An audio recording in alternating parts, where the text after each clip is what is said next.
Deməli, yoldaşlar, gəldik çatdıq participle clause mövzusuna. Bu mənim ən sevdiyim mövzudur advanced-da. Bax, ən sevdiklərimdən biridir demirəm. Bu həqiqətən advanced-da ən sevdiyim mövzudur. Bunu qısa formada sizə izah eləyəcəm, net lakanik izah eləyəcəm. Daha sonra misallarla daha geniş şəkildə başa düşmüş olacaqsınız. Deməli, misal üçün deyirəm ki, I am a man, that's why I shave every day. Yəni, mən kişiyəm və buna görə də hər gün üzümü təraş eləyirəm. Participle clause'larda cümlənin strukturunu biraz dəyişirik və bir balaca fərqli mənaya gəlir. Deməli, nə edirik? Buradakı subjecti, baş rolda olan kimdirsə, məsələn, deyirəm ki, I am a man. I-ı götürürük, qalır am a man, düzdür? Am təbii ki, I olduğuna görə to be-nin forması niyə am olsun, elə be olur. Və oradakı o subjectdən sonra gələn şeyə biz ing artırırıq. Bu olacaq being a man, I shave every day.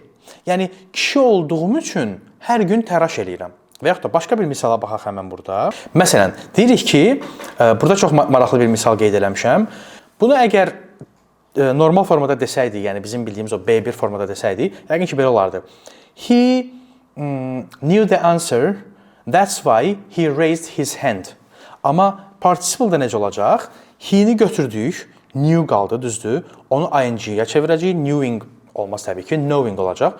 Knowing the answer, he raised his hand.